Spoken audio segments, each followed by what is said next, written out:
నిరీక్షణ న్యూస్కు స్వాగతం. నేను మీ మ్యాజిక్ రాజా. ఎస్సీ కేసులో రాజీ పడాలని ఒత్తిడి తెచ్చి కావాలని తనపై డిప్యుటేషన్ వేటు వేశారని సింగరేణి ఆర్జీవన్ ఏరియా వనింక్లైన్ కార్మికురాలు జనగామ స్వప్న ఆరోపించారు. గోదావరిఖని ప్రెస్ క్లబ్ లో బుధవారం ఏర్పాటు చేసిన మీడియా సమావేశంలో ఆమె మాట్లాడుతూ తన డిప్యుటేషన్ లెటర్ను నోటీసు బోర్డుపై ప్రదర్శించడం దళిత కార్మికురాలిగా తనను లక్ష్యంగా చేసుకున్న వివక్షపూరిత చర్య అని మండిపడ్డారు. గనిలో జరిగిన ప్రమాదంలో హెడ్ ఓవర్మెన్ పై అధికారులపై చర్యలు లేవని, విధులు బహిష్కరించి ఉత్పత్తికి విఘాతం కలిగించిన వారిపైన చర్యలు తీసుకోలేదని విమర్శించారు. ఆర్జీవన్లో మ్యాన్ పవర్ ఎక్సెస్ లేకున్నా ఉద్యోగులను డిప్యుటేషన్లపై పంపుతున్నారని ఆరోపించారు. 15 ఏళ్లుగా లాంగ్ స్టాండింగ్ లో ఉన్నవారిని వదిలి ప్రశ్నించే దళిత గొంతులను అణగదొక్కే ప్రయత్నం జరుగుతోందని ఆగ్రహం వ్యక్తం చేశారు. ఎవరిని వదిలే ప్రసక్తే లేదని, తనకు న్యాయం జరిగేంత వరకు ఎంత దూరమైనా వెళ్తానని స్పష్టం చేశారు. ఇంకా ఈ మీడియా సమావేశంలో భారతి, కనకదుర్గ, లక్ష్మి, శాంత, మల్లీశ్వరి, స్పందన తదితరులు పాల్గొన్నారు. నాకు అధికారులు విధించిన డిప్యుటేషన్ లెటర్ని ఖండిస్తూ మాట్లాడే విషయం. దీంట్లో కొంతమంది ఆఫీసర్లు ఎస్సీ కేసుని కాంప్రమైజ్ కమ్మని కావాల్సుకొని ఈ డిప్యుటేషన్ లెటరు నాకు ఇచ్చారు. అది కూడా నోటీస్ బోర్డు మీద. ఎంత ప్రమాదాలు జరిగినా ఎన్ని యాక్షన్లు తీసుకున్నా కూడా నోటీస్ బోర్డు మీద వెయ్యరు. కానీ నా లెటర్ని మాత్రం కొంతమంది ఆఫీసర్లు కావాల్సుకొని దళిత మహిళలు కార్మికురాలు, సింగరేణి కార్మికురాలు, దళిత మహిళలు అనే పైచాచిక ఆనందంతో ఆ నోటీస్ బోర్డు మీద వేశారు. ఓకే, బాగానే ఉన్నది. ఇప్పటి వరకు 9వ రోజు యాక్సిడెంట్ జరిగితే ఇంతవరకు వినయ్ అనే హెడ్ ఓవర్మెన్ మీద, అక్కడుండే అగ్రకులస్తుల మీద ఎటువంటి యాక్షన్ కంపెనీ తీసుకోలేదు.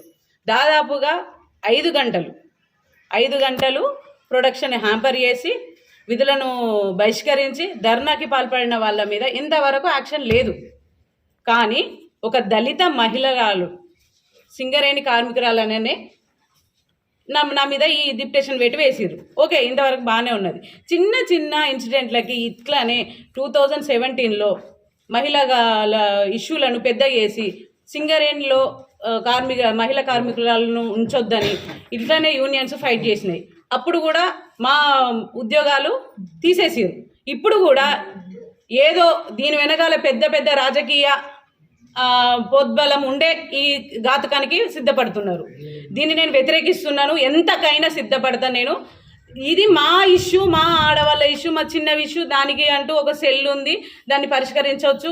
5-10 నిమిషాలు అయ్యే ఇష్యూలో ట్రేడ్ యూనియన్స్, అది గెలిచిన సంఘము ఇన్వాల్వ్ అయ్యి డిప్యుటేషన్లు డిప్యుటేషన్ అయ్యేంత వరకు సిద్ధపడినాయని అంటే, లెవెనింగ్ లైన్లో కనీసము కూర్చొని తిండి తినడానికి కూడా సౌకర్యం లేని కార్మికులు ఉన్నారు. పెద్ద వయసు వాళ్ళు, మోకాల నొప్పులతోటి హార్ట్ పేషెంట్లు ఉన్నారు.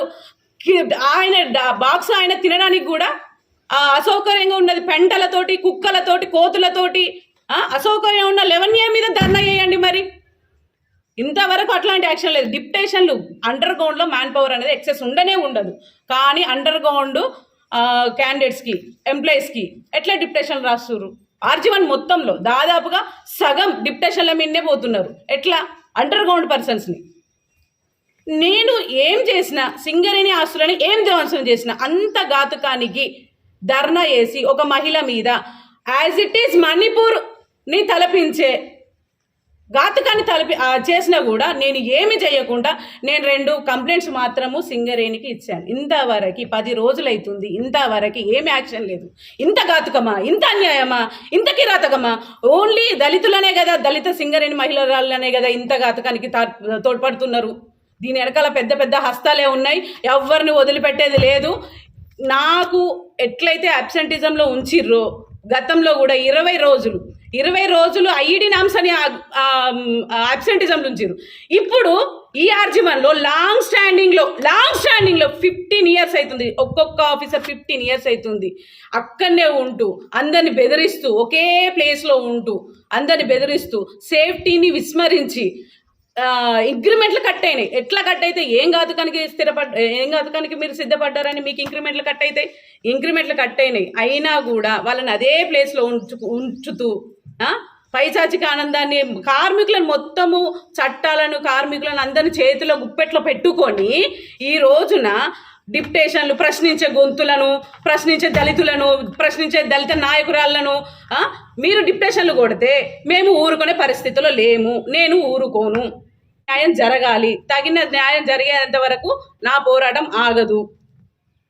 ఇక వినయ్ ఇంకా కొంతమంది వేరే పార్టీలో వల్లే కానీ ఎవరైనా కానీ ప్రశ్నించిన, ధర్నాలు చేసిన ఇక్కడున్న స్థానిక నాయకులను ఎందుకు తీసుకొస్తున్నారు? ఎవరో వాళ్ళ ధర్నాలు వాళ్ళ ఇష్టం. వాళ్ళ అపోజిషన్ పార్టీల మీద నిందిస్తున్నారా, ఏం చేస్తున్నారు వాళ్ళ ఇష్టం. కానీ పదవుల్లో ఉన్న వాళ్ళని, పదవుల్లో ఉన్న నాయకులను ఎందుకు తీస్తున్నారు? ఇట్లా తీస్తే సమాజంలో మాకెక్కడ సెక్యూరిటీ ఉంది? నాయకులకే సెక్యూరిటీ లేదు, మాకెక్కడ సెక్యూరిటీ ఉంటుంది? దీన్ని సిపి గారి దృష్టికి తీసుకుపోవాలి. సిపి గారు కూడా స్పందించాలి. ఏమన్నా అంటే చాలు నాయకులను దూషించుడు, తిట్టుడు, వాళ్ళ ఆధ్వర్యంలో ఏం జరుగుతుంది, వీళ్ళ ఆధ్వర్యంలో ఏం జరుగుతుంది, వాళ్ళ ఆధ్వర్యంలో డిప్టేషన్ కొట్టిరండి. మరి మీ ఆధ్వర్యంలో ఏం జరుగుతుంది? ఇంతవరకు వినయ్ అనే డోర్మెన్కి అక్కడ ఉండే 30 మందికి ఆఫీసర్లకి ఏం వేటు పడింది? నాకు కానీ నా తర్వాత వచ్చే దళిత మహిళా కార్మికురాళ్ళకి కానీ న్యాయం జరగాలంటే ప్లీజ్ దయచేసి దీని మీద స్పందించాలి. మీరు అందరూ నాకు సహాయం చేయాలి. మన నిరీక్షణ న్యూస్ను వాచ్ చేయండి, లైక్ చేయండి, సబ్స్క్రైబ్ చేయండి, మీ మిత్రులకు షేర్ చేయండి.